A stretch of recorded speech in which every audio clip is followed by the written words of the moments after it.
For 3,000 years, the Galactic Council had dismissed humanity as nothing more than clever upstarts, primitive beings who stumbled into space travel through sheer luck and stubbornness. We were the comic relief of the cosmos, the species that somehow managed to jury-rig outdated technology and talk our way out of certain death with nothing but wild stories and reckless determination. They called our victories impossible coincidences. Our survival against overwhelming odds? Statistical anomalies. Our ability to turn desperate situations into miraculous triumphs? Beginner's luck that couldn't possibly last forever. The galaxy's greatest minds had studied us, dissected our strategies, analyzed our genetics, and measured our technology. Every test, every scan, every examination revealed the same disappointing truth: humans were unremarkably average in every conceivable way. No hidden psychic abilities, no advanced evolutionary traits, no secret biotechnology running through our veins. Yet somehow, impossibly, humanity had not only survived but thrived in a universe that should have crushed us within the first century of contact. The truth about our real power, the one ability that made us truly unique among the stars, remained hidden for millennia, buried so deep within human nature that even we didn't recognize it for what it was. Until the day the Devourers came, and the galaxy learned what it really meant to fight alongside humanity when everything was on the line. This is the story of how the universe discovered that some legends are more terrifying than any nightmare, especially when they turn out to be absolutely true.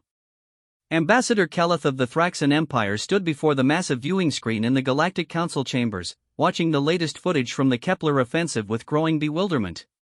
The holographic display showed human warships, crude, boxy vessels that looked like flying scrapyards compared to the elegant curves of Thraxan engineering, somehow routing a Zephyrian battle fleet that should have overwhelmed them 10-1.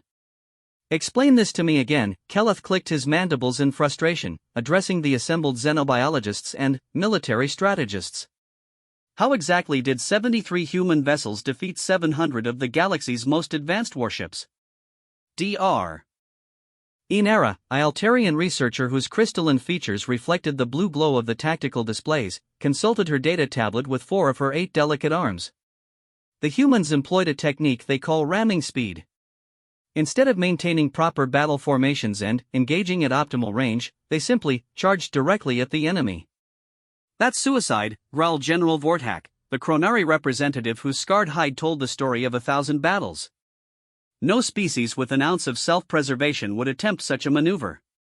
"The casualty rates alone should have—" "That's just it," Dr. Inera interrupted, her voice carrying a note of scientific fascination. "The humans lost 68 of their 73 ships. By any reasonable military standard, this should have been a catastrophic defeat. Yet somehow, their sacrifice created enough confusion in Zephyrian ranks that the remaining 5 human vessels were able to break their formation and destroy their command ship." Keleth studied the tactical readout again. The Zephyrians were known for their cold, calculating approach to warfare. They had conquered 17 star systems using flawless strategic thinking and overwhelming technological superiority. They didn't panic. They didn't break formation. They certainly didn't allow a handful of damaged human ships to penetrate their defenses and deliver a killing blow to their flagship. "Have our scientists completed their analysis of human physiology?" Keleth asked. Dr. Yanara's crystalline surface flickered, the Altarian equivalent of a sigh. "The results are disappointing.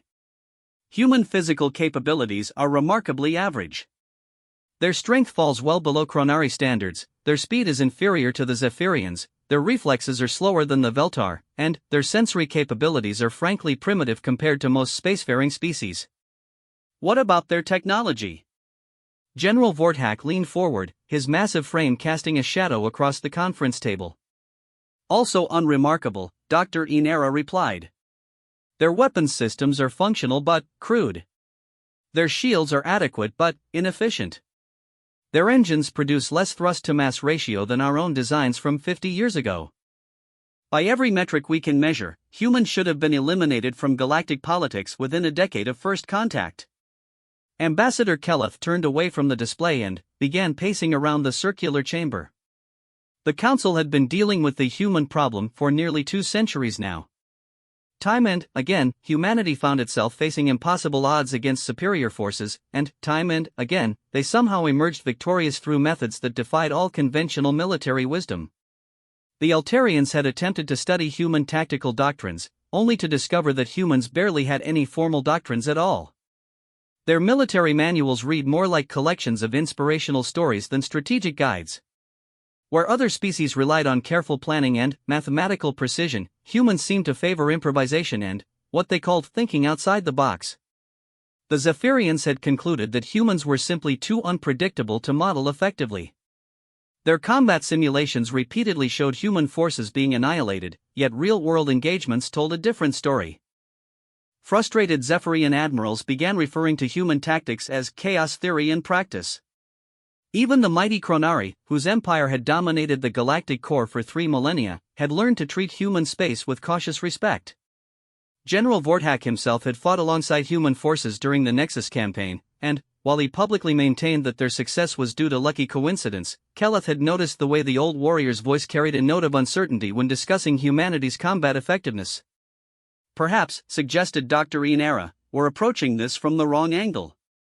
Instead of asking how humans achieve these victories, we should be asking why they continue to fight when logic dictates surrender. Keleth paused in his pacing. Elaborate. The Altarian researcher projected a series of battle reports into the center of the chamber. Look at these engagement records. In every single case, human forces found themselves facing overwhelming odds.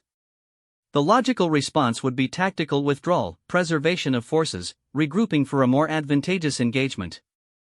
Yet in 97% of recorded battles, humans chose to fight regardless of the odds. General Vortak studied the data with professional interest. Most species have survival instincts that override combat effectiveness once casualties reach critical levels. Are you suggesting humans lack these instincts? Not exactly. Dr. Yanara's surface shifted to a warm amber hue, indicating deep thought. Human psychology shows clear evidence of self-preservation drives.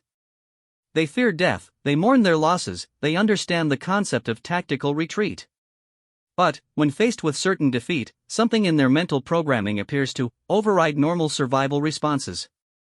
Keleth found himself thinking of his own species' military doctrine. Thraxan forces were trained to evaluate battlefield conditions constantly, calculating odds of success and adjusting tactics accordingly. When victory probability dropped below 30%, standard protocol called for strategic withdrawal. It was logical, efficient, and had kept Thraxan casualties at manageable levels for generations. Human forces, by contrast, seemed to grow more dangerous as their situation became more hopeless. The worse their odds became, the more creative and desperate their tactics grew. They fought like cornered animals, except that cornered animals eventually surrendered or died. Humans just kept finding new ways to bite back. There's something else, Dr. Inera continued, pulling up a new set of data. We've been monitoring human communications during these battles. Their language patterns become distinctly different when facing overwhelming odds. The conference chamber fell silent as the Altarian played audio recordings from human battlefield communications. Even through the universal translator, something about the tone was unsettling. Contact. Contact. We've got multiple bogies incoming, bearing 27 Mark IV. Roger that, Falcon Leader. Sensors show at least 200 hostiles. Copy. All squadrons, this is Admiral Chen. Today looks like a good day to die. Understood, Admiral. Falcon Squadron moving to intercept. General Vortak's scarred features twisted into an expression of confusion. Did that human commander just say it was a good day to die? It's a recurring pattern, Dr. Inera explained. When facing impossible odds, human communications often include references to death, glory, impossible victories, and what they call going down swinging. Other species typically express hope for survival or requests for reinforcement. Humans seem to embrace the possibility of death. Keleth felt a chill run through his chitinous frame. The Thraxan Empire had faced many enemies over the centuries, but they had all shared certain basic assumptions about warfare. You fought to win, you retreated when necessary, you preserved your forces for future engagements. The idea of fighting specifically because you expected to die was alien to everything he understood about military strategy. Have any other species exhibited similar behavior patterns? He asked. Dr. Yanara's surface shifted to a pale blue, indicating uncertainty. There are some parallels in the historical records. The ancient Veltar warrior cults occasionally fought to the death rather than surrender, but that was considered a religious obligation, not standard military doctrine. The Chronari have ceremonial death duels, but those are individual affairs, not fleet actions involving thousands of lives. What about their civilians? General Vorthok asked. Do human non-combatants show similar psychological patterns? The question hung in the air for a long moment. Finally, Dr. Inara accessed another set of files. Actually, that's perhaps the most disturbing aspect of human psychology. Their civilian populations consistently support military actions even when victory seems impossible. During the Proxima siege, human civilian ships volunteered to ram enemy blockade vessels. They called it running the gauntlet and treated it as a matter of civic duty. Keleth felt his mandibles click nervously. Civilian populations were supposed to pressure their governments to avoid unnecessary risks. They were supposed to demand peace negotiations when military casualties mounted. The idea of civilians volunteering for suicide missions was beyond his comprehension. Sir, Dr. Inara continued, I've been analyzing human cultural artifacts, their entertainment media, historical records, mythological stories. There's a consistent pattern of glorifying hopeless last stands, impossible victories against overwhelming odds, and what they call dying on your feet rather than living on your knees. The chamber fell silent again. Ambassador Keleth looked around at his colleagues and saw his own unease reflected in their expressions. Every species in the galaxy understood self-preservation. Every species had survival instincts that could override other concerns when extinction threatened. Every species made rational calculations about acceptable risk versus probable reward. Every species except humanity. Recommendations? Keleth asked finally. General Vorthok was the first to respond. Continue monitoring human activities, but avoid direct military confrontation when possible. Their unpredictability makes them dangerous opponents even when they lack technological advantages. Dr. Inara added, I suggest expanding our psychological studies. If we can understand what drives human behavior, we might be able to predict their actions more accurately. Their combat effectiveness seems directly related to psychological factors we don't fully comprehend. Keleth nodded slowly. The Galaxy Council had dealt with many strange species over the millennia, but humanity represented something unprecedented. They weren't particularly strong or fast or smart, yet they had carved out a significant sphere of influence through sheer stubborn refusal to accept defeat. It was almost as if they possessed some hidden strength that conventional sensors couldn't detect. Some secret power that emerged only when all hope seemed lost. Something that transformed ordinary humans into forces of nature when their backs were against the wall. But that was impossible, of course. The Council's scientists had thoroughly examined human physiology, psychology, and technology. There were no hidden powers, no secret weapons, no evolutionary advantages that could account for their battlefield successes. Which meant that humanity's greatest strength remained a mystery, hidden in plain sight where even the galaxy's most advanced civilizations couldn't detect it. As the council session concluded, none of the assembled representatives realized they had just identified the most dangerous force in the galaxy. They had correctly observed that humans fought differently, and responded to hopeless situations differently than any other known species. What they failed to understand was that this wasn't just unusual behavior. It was humanity's secret weapon, refined through millions of years of evolution and tested in countless desperate struggles for survival. The galaxy would learn the truth eventually, but not until it was far too late to prepare for what was coming. Not until the Devourers arrived, and humanity finally revealed the terrifying power that had been hiding behind their reputation for impossible victories and inexplicable survival. Captain Sarah Chen had been dead for approximately 14 minutes when she opened her eyes in the medical bay of the GSC Defiance. The first thing she noticed was the steady beeping of monitoring equipment, followed immediately by the concerned chittering of Dr. Velneth, the ship's Altarian medical officer. Captain! The crystalline being's surface flared bright yellow with excitement. Please remain still. You've suffered severe trauma and your vital signs were completely absent for how many did we lose? Sarah's voice was barely a whisper, but her eyes were already focused with an intensity that made the alien doctor step backward. Dr. Velneth consulted her medical scanner with 3 of her 8 arms while the others continued monitoring life support equipment. Captain, you need to understand. Your heart stopped beating. Your brain activity ceased.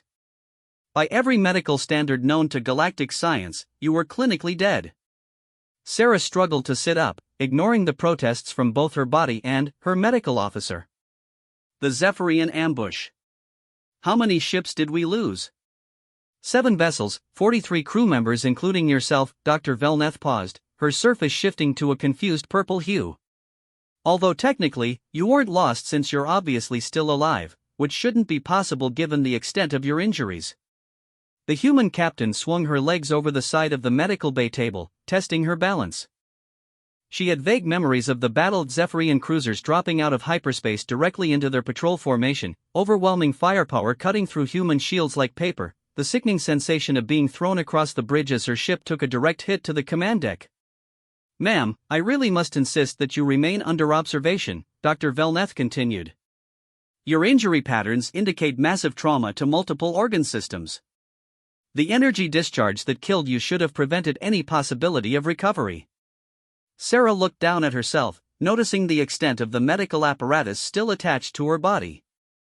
Burns covered most of her arms and face, her uniform was cut away to reveal more medical equipment than skin, and she could feel the dull ache of broken bones throughout her torso. Yet somehow, she was not only alive but conscious and mobile. Has this happened before? She asked quietly. The Altarian doctor's crystalline surface flickered rapidly, the equivalent of nervous laughter. Captain, in 3 centuries of practicing medicine on 17 different species, I have never seen anything remotely like this. Dead beings remain dead. It's one of the fundamental constants of biology. Sarah's comlink crackled to life with the voice of Commander Torres, her second in command. Captain? Dr. Velneth, please tell me those readings are accurate. She's awake and mobile, Commander, the doctor replied. I have no medical explanation for her recovery, but she appears to be functional. Thank God, Torres's relief was evident even through the communications system.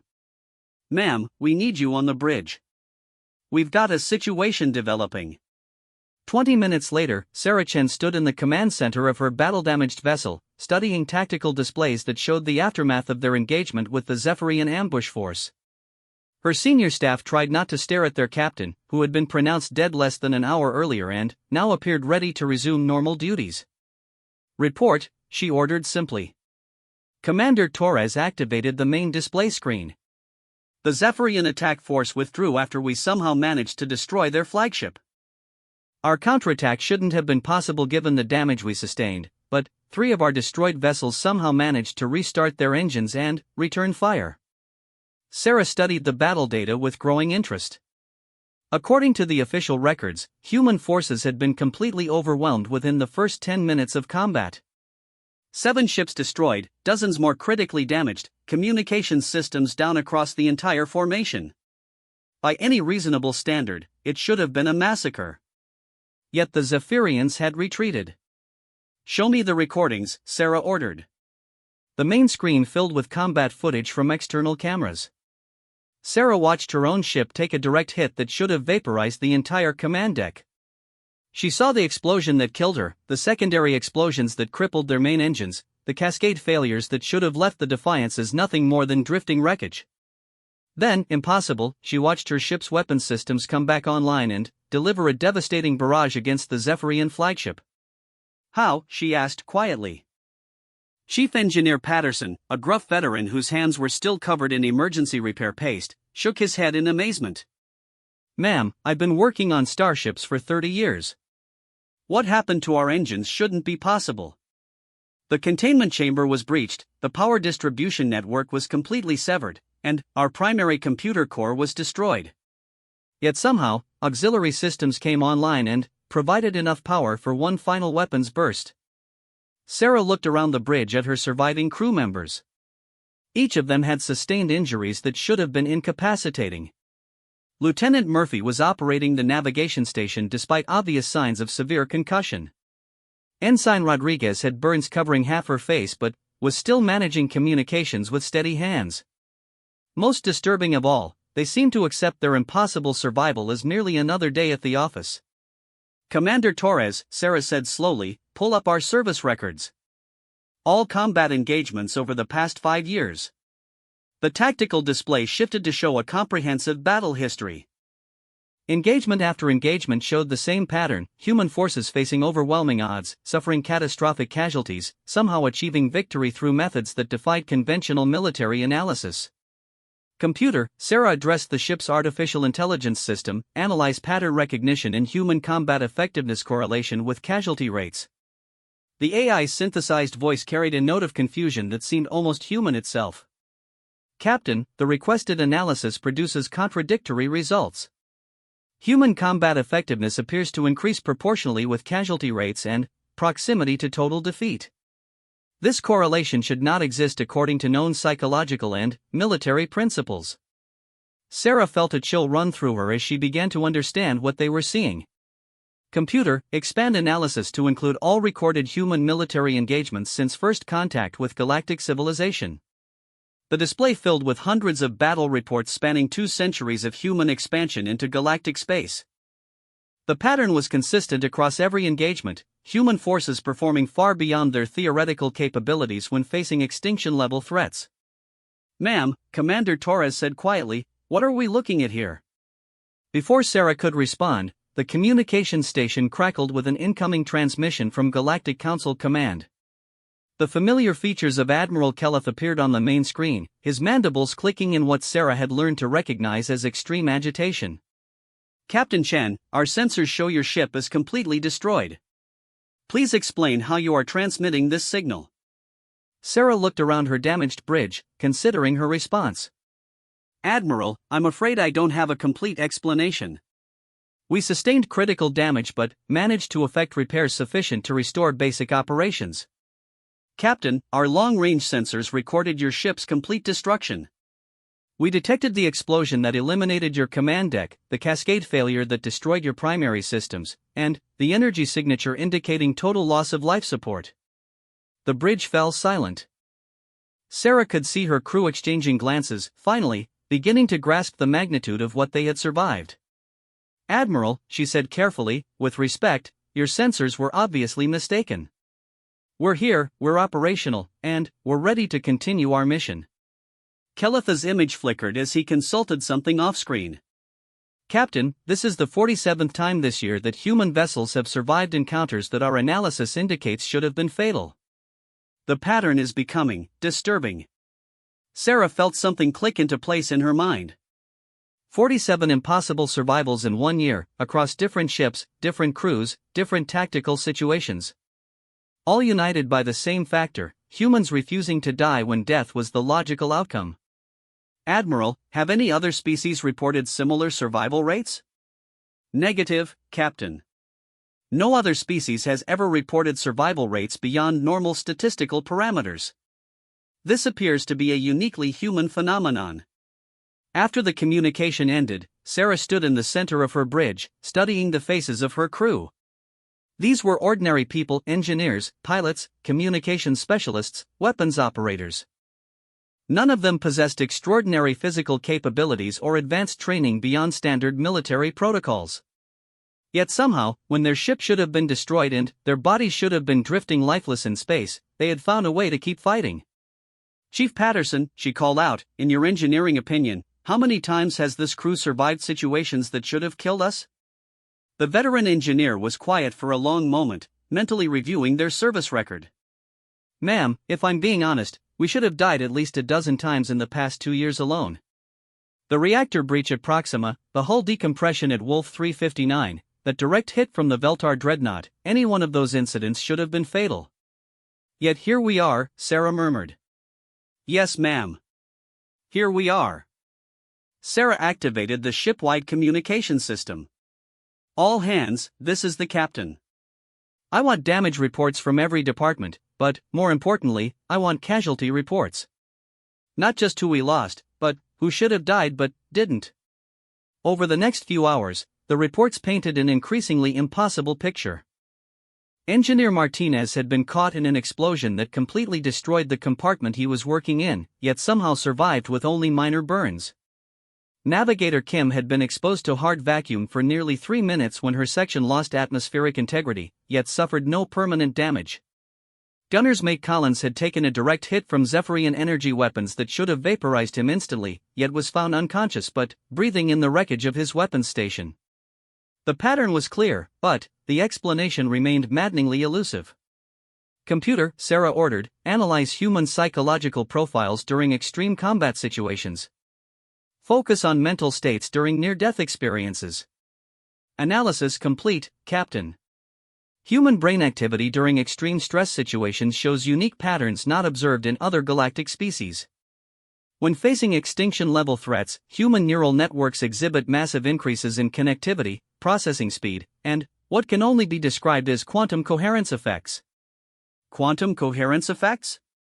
Affirmative. During extreme stress, human consciousness appears to access quantum-level information processing capabilities. The mechanism is unknown, but the effect is measurable. Sarah felt pieces of a vast puzzle beginning to fall into place. Humans didn't just fight harder when facing impossible odds, they somehow became more than human. Their minds achieved levels of performance that shouldn't be possible, their bodies survived damage that should be fatal, their equipment functioned despite catastrophic failure. It wasn't luck, and it wasn't coincidence. It was something fundamental about human nature that emerged only when death seemed certain and hope appeared lost. Something that the galaxy had never encountered before, because no other species possessed the specific psychological makeup required to access whatever force allowed impossible survival in impossible circumstances. As she studied the battle reports scrolling across her command screens, Sarah Chen began to understand that humanity possessed a secret weapon that even they didn't fully comprehend. A power that activated only in moments of absolute desperation, when ordinary tactics failed and ordinary strength proved insufficient. The galaxy had noticed the pattern of human survival, but they had dismissed it as statistical anomaly. They couldn't imagine that an entire species might have evolved the ability to transcend normal physical limitations when survival required impossible performance. But the evidence was mounting, and soon even the most skeptical alien scientists would be forced to acknowledge that humans were something unprecedented in galactic civilization. Something that might prove essential when facing the greatest threat the galaxy had ever known. Dr. Inara stood before the most advanced quantum consciousness scanner in galactic civilization, watching data streams that challenged everything she thought she understood about sentient biology. The volunteer human subject, Sergeant James Parker of the Terran Marine Corps, lay unconscious in the scanning chamber while sophisticated instruments monitored every aspect of his neural activity. Increase stress simulation to level 7, Dr. Inara ordered her research team. Her assistant, Dr. Kethvar of the Veltar species, manipulated the controls with his four-fingered hands.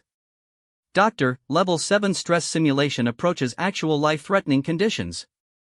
If our theories are incorrect, we could cause permanent damage to the subject. Sergeant Parker volunteered for this research specifically because previous tests showed no measurable effects at lower stress levels, Dr. Inara replied. According to his service record, he has survived 37 combat situations that should have been fatal.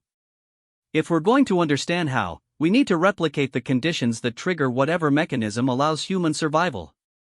The scanning chamber filled with a low humming sound as sophisticated holographic projectors created a virtual reality scenario designed to convince the unconscious mind that death was imminent. The simulation showed Sergeant Parker trapped in a burning starship with no apparent means of escape, enemy forces closing in, and countdown timers indicating imminent reactor breach. At first, nothing happened. Parker's brain activity remained within normal parameters for unconscious humans, his vital signs stable, his cellular metabolism unremarkable. Then, as the simulated threat reached critical levels, everything changed. By the void, Dr. Kethvar whispered, staring at his instrument readings. Doctor, you need to see this. Dr. Inara moved to the main display console, her crystalline surface shifting from blue to brilliant white as she absorbed the incoming data. Sergeant Parker's brain was lighting up like a star going nova. Neural pathways that had been dormant moments before now blazed with activity. Synaptic connections formed and dissolved at impossible speeds. Most disturbing of all, quantum field fluctuations began emanating from the human's cranial cavity. Is the scanner malfunctioning? Dr. Inera asked. Negative. I'm running continuous diagnostics. All equipment is functioning within normal parameters. Dr. Kethvar's voice carried a note of scientific excitement mixed with genuine fear. Doctor, the quantum effects we're detecting aren't possible. Biological organisms don't generate quantum field manipulations. Dr. Inera watched the readings climb beyond the theoretical limits of organic neural activity. According to galactic science, consciousness was a product of electrochemical processes within specialized nerve tissue. Complex thought required vast networks of neurons communicating through predictable biochemical mechanisms. What she was observing defied those fundamental principles. Sergeant Parker's unconscious mind was accessing quantum-level information processing capabilities that shouldn't exist in biological systems. Computer, analyze quantum field patterns, Dr. Inera commanded. Analysis complete. Quantum fields demonstrate characteristics consistent with spacetime manipulation at the subatomic level. Effect appears limited to approximately 7 meters radius from subject's neural center. Dr. Inera felt her crystalline structure vibrate with shock. Spacetime manipulation was theoretical physics far beyond current galactic technology. The most advanced civilizations could barely detect quantum field fluctuations, let alone generate or control them. What kind of spacetime manipulation? She asked quietly. Probability cascade revision appears most likely. Local reality demonstrates increased statistical bias toward favorable outcomes for subject survival. The implications hit Dr. Inera like a physical blow. Humans weren't just surviving impossible situations through luck or determination. They were unconsciously altering the fundamental laws of probability itself, creating localized reality distortions that made their survival more likely than their deaths. Dr. Kethvar called from his monitoring station, the subject is approaching consciousness. Should we terminate the simulation? Negative. Continue monitoring. I want to observe what happens when conscious thought combines with these quantum effects. Sergeant Parker's eyes opened slowly in the scanning chamber. Even through the speaker system, they could hear his breathing accelerate as the virtual reality scenario convinced his conscious mind that he was trapped in a dying starship. The quantum field readings spiked exponentially. Computer, analyze current probability matrices within quantum field radius. Local probability has shifted 47% toward outcomes favoring subject survival. Mechanical failures that would prevent escape are now statistically unlikely. Enemy weapon accuracy has decreased by 62%. Structural integrity of simulated escape routes has improved by 35%. Dr. Inera watched in fascination as Sergeant Parker began moving through the virtual scenario. According to the simulation's programming, he should encounter locked doors, collapsed corridors, and malfunctioning equipment that would make escape impossible. Instead, doors opened when he approached them, debris cleared from his path, and emergency systems activated precisely when needed. It wasn't that he was doing anything extraordinary. He was simply moving through the scenario like any trained soldier would, trying to find a way out of a desperate situation. The universe itself was subtly adjusting to make his escape possible. Terminate simulation, Dr. Inera ordered. As the virtual reality environment dissolved, Sergeant Parker sat up in the scanning chamber, looking confused but unharmed. The quantum field readings gradually returned to normal background levels, leaving only the recorded data as evidence of what they had witnessed. How do you feel, Sergeant? Dr. Inera asked through the communication system. Fine, ma'am. Had some kind of weird dream about being trapped on a burning ship, but nothing too unusual. Had worse nightmares during actual combat. Dr. Inera exchanged glances with her research team. Sergeant Parker had no conscious awareness of the reality-altering effects his mind had generated. To him, it had simply been another stress dream. Sergeant, in your military experience, have you noticed any pattern to your survival in dangerous situations? Parker considered the question seriously. Well, I've been lucky, I suppose. Always seemed like when things got really bad, something would work out. Equipment would start working when it shouldn't, enemy shots would miss when they should have hit, doors would open just when I needed them to. Figured it was just soldier's luck. Soldier's luck. Dr. Yanara's crystalline surface shifted to a deep orange color, indicating profound realization. What humans attributed to luck was actually unconscious manipulation of quantum probability fields. They were reshaping reality itself without realizing it, altering the statistical likelihood of survival in their favor. Thank you, Sergeant. You may return to your duties. After Parker left, Dr. Inara called an emergency meeting of the Xenobiology Research Council. Within hours, the most distinguished scientists in galactic civilization had assembled in the secure conference chamber to review her findings. What you're suggesting is impossible, declared Dr. Zenthos of the Chronari Science Academy. Consciousness cannot directly manipulate quantum fields. If it could, every species would have evolved such capabilities. Perhaps, Dr. Inara replied, projecting her research data for review, but, consider this, every species evolved under different survival pressures. The Chronari homeworld is stable, with predictable seasons and abundant resources. The Altarian home system has been tectonically quiet for millions of years. Most galactic species evolved in relatively benign environments. She activated a new display showing Earth's geological and climatological history. Human evolution occurred on a world that experienced ice ages, volcanic periods, asteroid impacts, magnetic pole reversals, and massive extinction events. For millions of years, human ancestors survived by adapting to constantly changing and, frequently catastrophic conditions. Dr. Zenthos studied the data with growing interest. You're suggesting that humans evolved quantum consciousness as a survival mechanism? Exactly. Other species developed superior physical strength, enhanced senses, or improved cognitive abilities.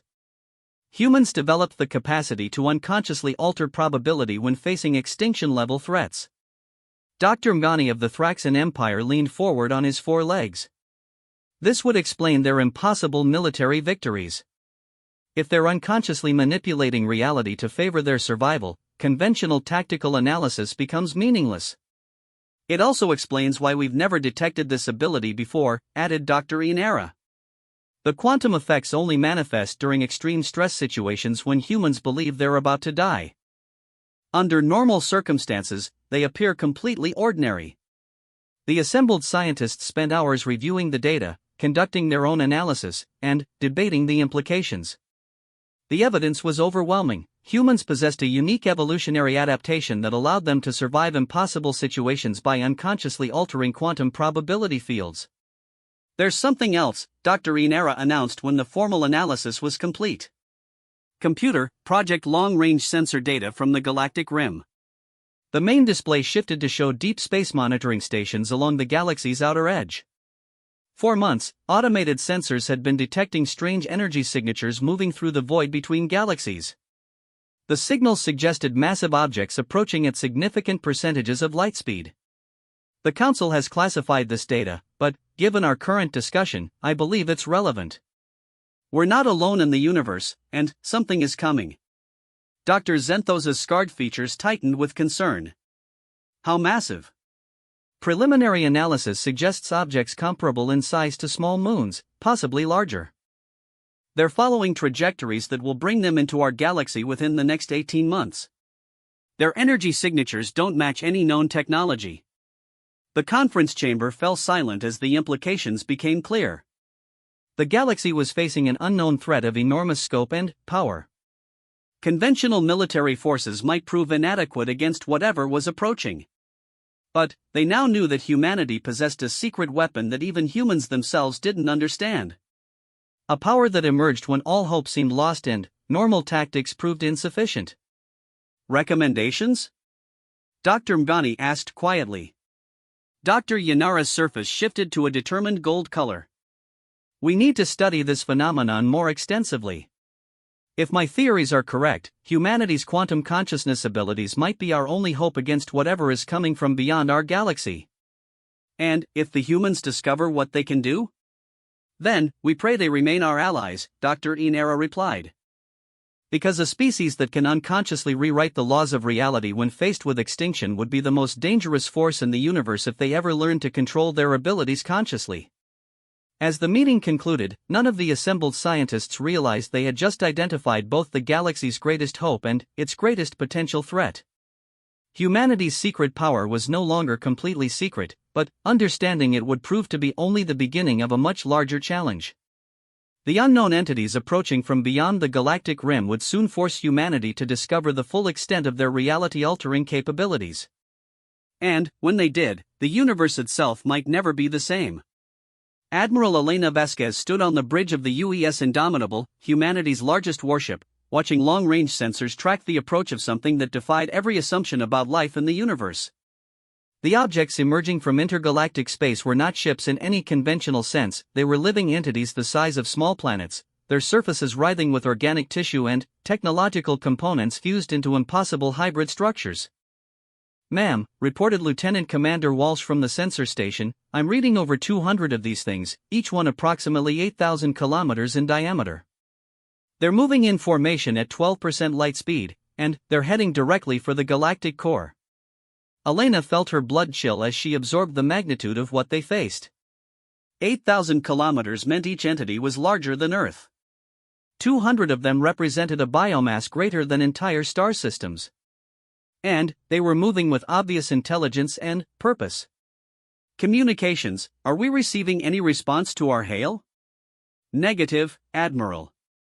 We've broadcast on every known frequency in 17 different languages, including mathematical concepts and universal physical constants. Whatever these things are, they're either unable or unwilling to communicate." The bridge crew watched in tense silence as the entities, which Earth Command had designated as devourers based on preliminary analysis of their behavior patterns, continued their inexorable advance toward populated space. Long-range telescopy revealed surface structures that looked like massive feeding organs, defensive systems that dwarfed anything in the galactic arsenal, and what appeared to be processing facilities capable of breaking down planetary masses into component materials. "Admiral," called out the tactical officer, "we're receiving priority communication from Galactic Council Command." The main screen activated to show the familiar features of Admiral Keleth, but the normally composed Thraxan leader looked genuinely terrified. "Admiral Vasquez, our combined fleets are taking position at the Hydra Nebula for a defensive stand. We need human forces to join the line immediately." Elena studied the tactical display showing the positions of Allied vessels.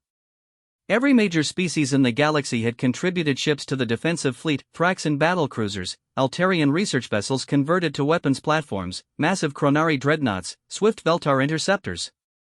Nearly 3,000 ships representing the pinnacle of galactic military technology. It looked impressive until she considered that they were facing 200 entities, each one larger than their entire combined fleet. "Understood, Admiral Keleth. Human forces are moving to join the defensive line. What's our tactical assessment?" Keleth's mandibles clicked nervously. "Our scientists estimate that each devourer possesses firepower equivalent to approximately 50 of our largest warships. They appear to be heavily armored, possibly incorporating self-repair capabilities, and their size suggests massive internal manufacturing capacity." Elena did the mathematics in her head and felt her heart sink. The galactic fleet was outnumbered 50-1 in raw firepower, facing opponents who might be able to replace losses faster than the Allies could inflict damage. "Has anyone attempted direct engagement?" she asked. "Negative. We're hoping to negotiate or find some weakness before committing to battle.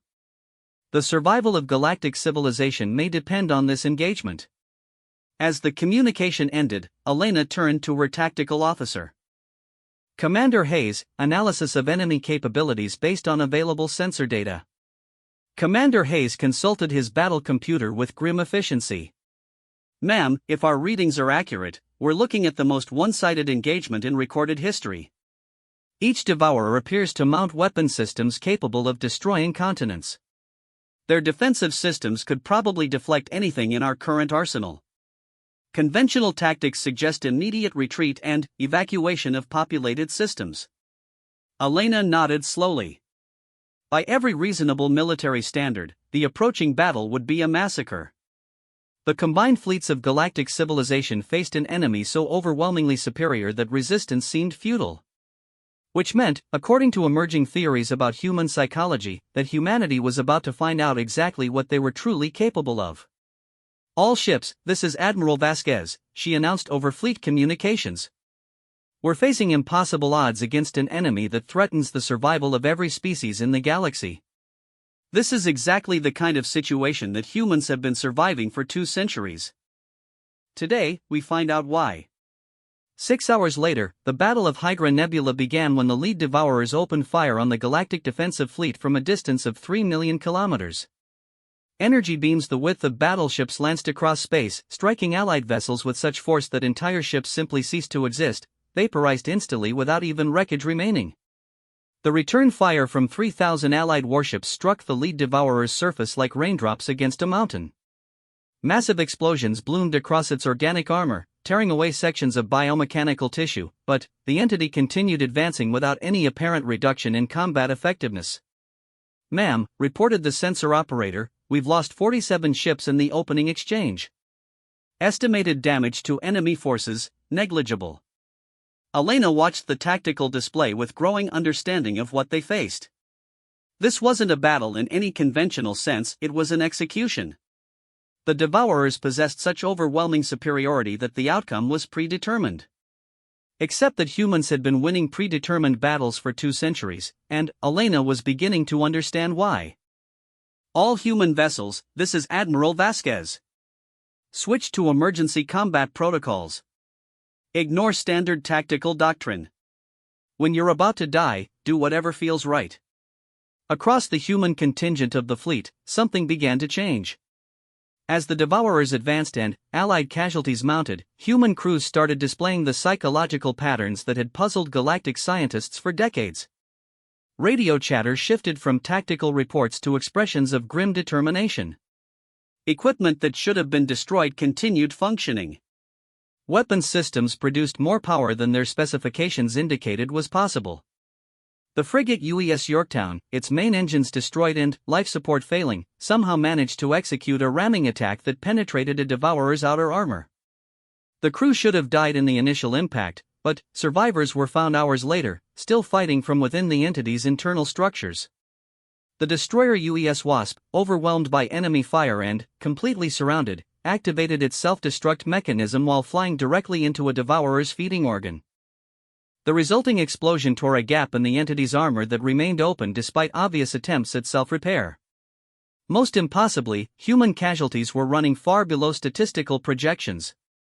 Ships that took direct hits from planet-killer weapons somehow retained life support long enough for crews to evacuate. Pilots whose fighters were destroyed managed to survive in space long enough for rescue. Soldiers trapped inside dying vessels found ways to continue fighting that should have been physically impossible. "Admiral," Commander Hayes called out, his voice tight with disbelief, "I'm reading quantum field fluctuations throughout the human fleet. The effects are similar to what Dr. Inara detected in her laboratory experiments, but magnified by several orders of magnitude." Elena felt something clicking into place in her mind. Dr. Yanara's research had shown that individual humans could unconsciously manipulate probability when facing death. But what happened when thousands of humans faced extinction simultaneously? Computer, analyze current battle statistics compared to projected outcomes. Analysis complete. Human survival rates are exceeding projections by 300%. Equipment effectiveness is running 40% above specifications. Enemy accuracy against human vessels is 60% below normal parameters. Elena realized they were witnessing humanity's secret power manifesting on a massive scale. Thousands of human minds facing certain death were unconsciously altering reality itself, creating localized probability distortions that made their survival more likely than their destruction. "All human forces, this is Admiral Vasquez. The enemy wants us dead. That's not going to happen. Fight like humans." The message was broadcast across every human vessel in the fleet, and the response was immediate. Quantum field fluctuations spiked as human crews embraced the desperate situation they found themselves in. Equipment began performing beyond design limitations. Weapons produced impossible power outputs. ships continued fighting despite catastrophic damage. Most important of all, humans started achieving results that conventional military analysis said were impossible. The cruiser UES Defiant, its main weapons destroyed, somehow managed to jury-rig a weapon system from spare parts and engineering tools that penetrated Devourer armor more effectively than purpose-built military hardware. Fighter pilots whose craft should have been useless against planet-sized opponents found ways to slip through defensive systems and deliver strikes against critical target points that much larger ships couldn't reach. Marine boarding parties, trapped inside Devourer vessels that should have killed them instantly, not only survived but began transmitting intelligence about enemy internal structures that proved crucial for subsequent attacks. As the battle raged, Elena began to understand the true scope of humanity's hidden ability. They weren't just surviving impossible odds, they were winning them. Reality itself seemed to bend around human determination, creating opportunities where none should exist and making victories possible when defeat was assured. But the Devourers were learning too. As the battle progressed, their tactics began to adapt.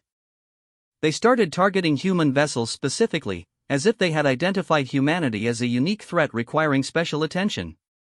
Which was when Elena realized that humanity's secret power had finally been revealed not just to their galactic allies, but to their enemies as well. The Devourers had noticed that one species was performing far beyond its apparent capabilities.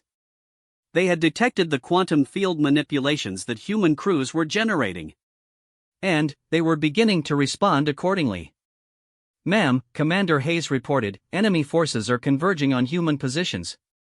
It looks like they've identified us as priority targets." Elena smiled grimly as she watched dozens of planet-sized entities moving to focus their assault on human vessels. After 2 centuries of impossible victories, humanity had finally encountered an enemy smart enough to recognize what they were facing. "Good," she said quietly. "Let's see what happens when the universe really wants us dead." As the Devourers concentrated their assault on human positions, Elena Vasquez prepared to discover whether humanity's reality-warping abilities had any limits, or whether they were about to demonstrate why some legends should never be tested by their enemies. The Battle of Hydra Nebula was about to become the moment when humanity either proved their secret power was sufficient to face any threat, or learned that even impossible abilities had boundaries that could be exceeded. Admiral Elena Vasquez felt the UES indomitable shudder as 6 planet-sized Devourers focused their combined firepower on her flagship. The quantum field readings on her tactical displays had climbed beyond any previous measurements, showing probability distortions that threatened to tear holes in the fabric of spacetime itself. But humanity was no longer fighting alone. "Admiral," reported Commander Hayes, his voice filled with awe, "I'm reading quantum resonance from every human vessel in the fleet. The effect appears to be linking them together." Elena watched the sensor displays with growing understanding. Individual human crews had always been able to manipulate probability when facing certain death, but now something unprecedented was happening. Thousands of human minds, all simultaneously convinced they were about to die, were unconsciously connecting across quantum dimensions. They were becoming a collective quantum consciousness spanning the entire human fleet. Computer, analyze quantum field interactions between human vessels. Analysis indicates formation of quantum entanglement network connecting all human personnel. Individual consciousness fields are merging into unified probability manipulation matrix. Effect radius now encompasses entire battle zone. Elena felt a strange sensation, as if her thoughts were suddenly connected to every other human in the fleet. She could sense Captain Chen on the Defiance, somehow still alive despite her ship being torn apart around her. She could feel the determination of Marine Lieutenant Morrison, fighting hand-to-hand combat inside a Devourer's feeding organ.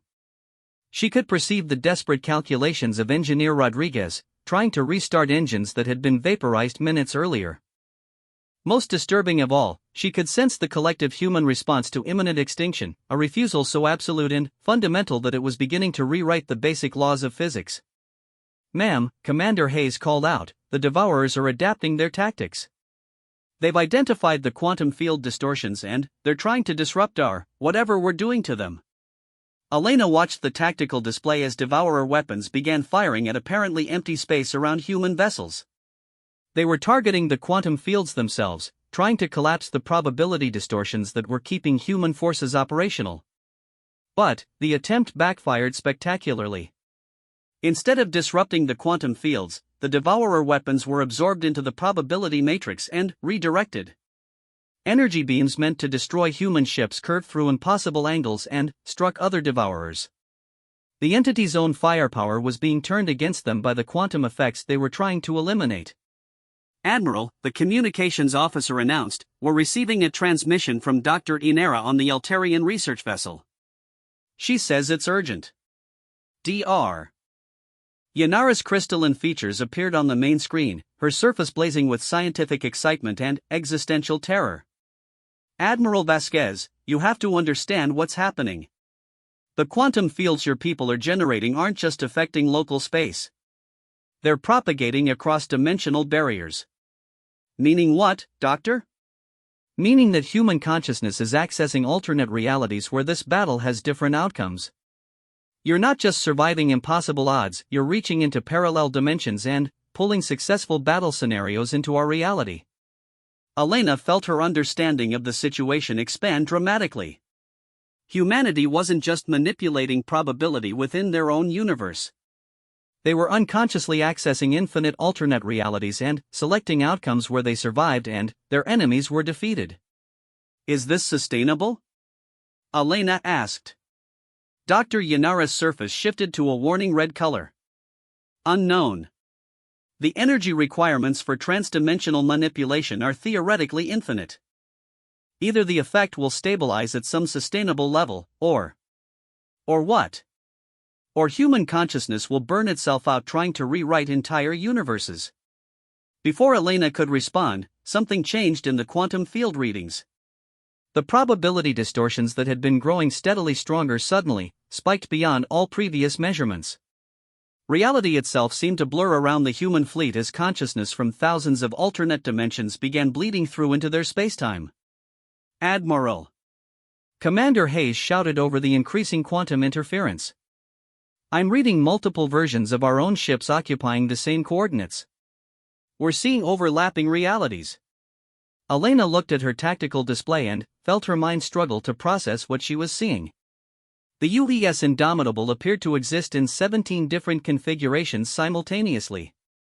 In some realities it was completely destroyed, in others it was pristine and undamaged, in still others it had been transformed into something that barely resembled a human starship. Most disturbing of all, she could sense alternate versions of herself making different tactical decisions, fighting different versions of the battle, sometimes winning, sometimes losing, all existing in the same moment. "Computer, analyze dimensional overlap effects on local spacetime. Warning, spacetime integrity approaching critical failure. Dimensional boundaries are collapsing. Recommend immediate cessation of quantum field manipulation." But Elena realized that stopping was no longer an option. The collective human consciousness had become something beyond individual control. Thousands of minds facing extinction had linked together into a quantum entity that existed across multiple dimensions simultaneously. They were no longer just fighting the Devourers in their own reality, they were fighting infinite versions of the battle across all possible universes. And they were winning. Across the battle zone, Devourers began to experience impossible defeats. Weapon systems that should have been functional failed at critical moments. Armor that should have been impenetrable developed weaknesses precisely where human weapons struck. Navigation systems malfunctioned, causing massive entities to collide with each other. Most impossibly, some Devourers simply ceased to exist, as if reality had decided they were too improbable to continue functioning. "Admiral," Dr. Yanara's voice crackled through quantum interference, "the Devourers are retreating. They're actually withdrawing from the battle." Elena watched in amazement as planet-sized entities that had seemed unstoppable began moving away from the human fleet. Whatever they were, they had recognized something in humanity that convinced them to abandon their assault on galactic civilization. But the victory came at a cost. "Ma'am," Commander Hayes reported with growing concern, "I'm reading massive quantum field collapse throughout the fleet. The dimensional overlap is destabilizing." Elena could feel it happening. The collective human consciousness that had reached across infinite realities was beginning to fragment. The probability distortions that had made impossible victories possible were collapsing back into normal spacetime. Thousands of human minds were being forced back into their individual bodies, carrying memories of experiences that had never quite happened in their own reality. "All human vessels, this is Admiral Vasquez," she broadcast across quantum channels that were rapidly closing.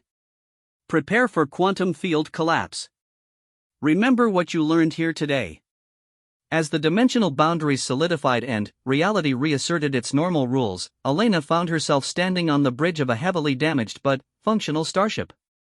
Around her, the human fleet existed in only one configuration, scarred by battle but intact. In the distance, the Devourers continued their retreat toward intergalactic space, apparently deciding that humanity represented a threat too dangerous to engage. "Admiral," Commander Hayes said quietly, "final casualty reports are coming in. We lost 47 ships and approximately 8,000 personnel." Elena nodded, understanding the true significance of those numbers. By conventional military analysis, the human fleet should have been completely annihilated within the first hour of battle.